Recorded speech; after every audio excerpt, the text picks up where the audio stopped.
LYRIK habasi aikoina wakhalok sing henkananava panariva ngaktani. Thainagi matamgi wari mystery oiba wari sing paba asi mi ayamba loinamak pamnai. Adubu LYRIK mayamsigi marakta ataidagi top topa hek paba matamda akiba amadi angakpana pik thanba LYRIK kharasu lai. Aduna ngasigi videos daida thainagi matamdagi leriklava yamna angakpa wari amadi aronmana pik thanba LYRIK kharagi maramda khangminasi.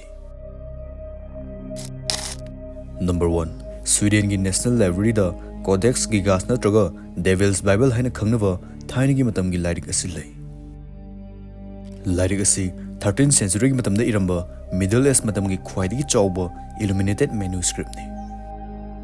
Illuminated manuscript havadi LYRIK asida iriba mayek asi decoration natraga saktam kyaga loinana khunna iva dubuni. Aduga yamna ngaklivasi LYRIK asi devil haina khangnariva fattaba jiva asina irambani haina thajanai. LYRIK asigi horokphumgi warigi matungina 13th century gi matamda lining manupa amasi mafum madugi monastery dugi rules thugairubugi damakta hingna chengna khajalaga phumjinbagi chairak phumki. Adubu nupa aduna mathwai kanjananava mafum madugi ningthauda prithvi asigi maramda khudangmak yawba LYRIK ama nonggi manungda iraga pige magi mathwai kanbiu haina haijaki. Asumna ningthauduna su yaraduna nupa aduda LYRIK adu puraknanava nonggi matam piki. Adubu nupa aduna LYRIK adu nongmada iwa haibasi oithokloi khanbadagi devil hariba phattaba sakti paiba jiva asida LYRIK adu ivinava haijaki. LYRIK aduga magi thawai asiga ona ki haina wari isda yauri. Asumna LYRIK adu sumnagi nongmagi matam aduda ikhibani haina thajanai. Madugi LYRIK aduna aikoina Codex Gigas haina khangnaribasi. Matam aduda asuk chawkhraba LYRIK asi masina ahanbani. LYRIK adugi asangbasi feet 3 hele aduga apakpasina feet 1 hena pai. Aduga LYRIK asi 75 kg hena lumi. LYRIK asida medical ga mari lenaba text kya history gi maramda amadi karino khangdava yamna angakpa mayek amadi saktam kya su yawi. Aduga miyamna khwaidagi kinarivasi LYRIK asida devil haina khangnariva fattaba jiva asigi saktam asisu yamna mayek singna yeklaga yauri. Maram asina LYRIK asi Devil's Bible haina su khangnai. LYRIK asigi sena asi tongan masagi saundagi sembani. Scientists amadi scholars kayana LYRIK asi yamna kupna thizlamiduga iramba mayek amadi saktam singadugi matungina LYRIK asi supnagi chapmanaba mi amakhakna iba kudini haina phongdokki. Adubu asuk chawkhraba LYRIK asi supnagi mi amakhakna iba taragadi yamdrabada chahi kundagina kunthra faudi sangpham thoi haina su phongdokli. Aduna LYRIK asi evil oiva LYRIK ni haina su thajanai. LYRIK asina leiba mafum adu khudongthiba yamna thokalli haina su thajanai. Hauji ngasi LYRIK asi Sweden gi National Library da yamna section thamle. Adubu LYRIK asigi sena kyadi ngasi fawba thiba phangdana leiri. Scholars singna phongdokpagi matungina mangkhraba sena sing aduda yamna khudongthringa oiba wafum kya natraga aronba information kya yaurungani hena phongdokli. Masigi mangkhraba sena sing asina LYRIK asi amukka hena mystery amu oheli. Kari maramgi damakta kanana sena sing adu manghankhriba LYRIK asigi horphumgi warisi sumlamba yai lalamsu yai adabu LYRIK asing asi fawba khwaidagi mystery oiba LYRIK sing manungda challe. Number 2.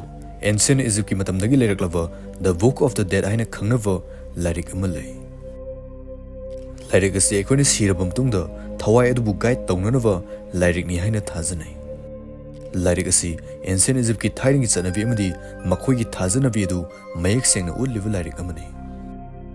Egyptian singna thajanavda miyoi amana siraba matungda midugi thawai asi yamna sangba khongsar ama chatli aduga khudongthiba kyasu mayoknai haina thajanai. Aduga masigi LYRIK asina madugi khongsar adugi mateng oinanava posakni. The Book of the Dead hariba LYRIK asi 1500 BC dagi 50 BC fawgi manung asida iramba amadi seasonaramba LYRIK amani. LYRIK asida 200 spells tongan by hymns prayers amadi siraba matungda thawai adu ngak senanaba mantra kyasu yauri. Ancient Egypt ki miyosingna thajajabada siraba matungda thawai asi duat havadi underworld asida chatli aduga mafum adu ngak sileva lai Osiris asi thengna haina thazanai. Aduga madugi khongsat adu kamdauna mai pakani lairamba thongsing gatesing monster amadi demon sing adu kamdauna lalaga chatkani hebdu lyric asida yauri. Ancient Egypt ki matamda mi amna sibagi thoram natraga mummification tawbo asida lyric asi asiba duga punna haminai.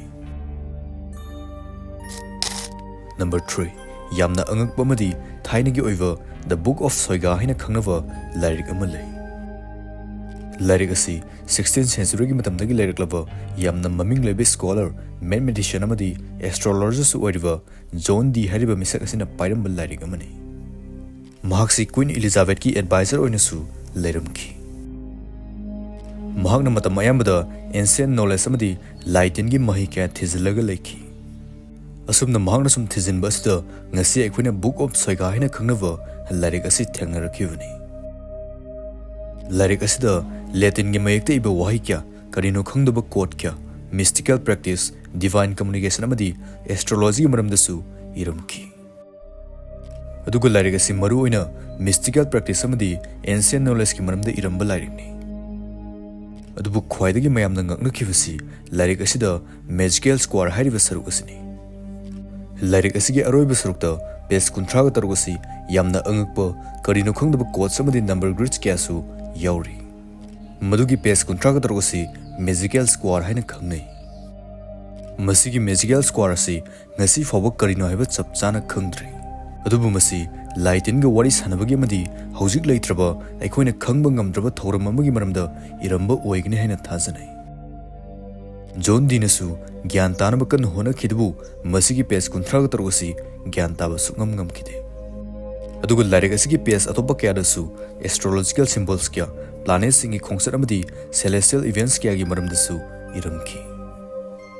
Lyric asida yauriva quote singasi fawa ayamba sarukti karino haiba khangba ngamdre. Number 4 aikogi prithvi asida loan amadi ancient civilization matamgi mai asi masing thingamdana lei. Adubu 1912 ki matamda Wilfred Boynis haiba nupasna lyric ama thengnaki. Lyric aduda iramleba mayek asi prithivida leiriba mayek ataiga amatta manaramde. Madugi lyric amadi mayek adu aikoina Boynis manuscript haina khangnai. Lyric asi carbon dating tawba matamda 15th century gi horokpa matamda irambane habisi khangba ngamki. Adubu lyric asi kanana irambano amadi iriba asi karino habisi ngasi fawba khangba ngamdre. Iramleba mayek asi amukta udriba symbols kya amadi alphabets kya su yauri. Aduga lyric aduda tongan drawings amadi illustration kya su yeklamki. Botanical sketches, astronomical figures amadi myoibagi saktam kya su yeklamki. Adubu khwaidagi luribasi iramleba mayek sing adudi karino haiba khangba ngamde. Maming lerba cryptographers kya lyric asi research toromedubu ngasi fawba lyric asigi mystery asi solve tobu ngamdre. Aduga lyric asigi horupumgi matangdasu theories kya lairi. Khara amana lyric asi atopa world natraga atopa dimension dagi oigine haina phongdokli. Maramdi lyric asida yauriba pambi gi saktam amadi atopa drawing sing gi saktam asi prithvi gi mafam ataida phangdaba posangna ayamane. Khara amana lyric asi thainagi matamgi mangkhrava civilization gi matamgi lyric oigine haina phongdokli.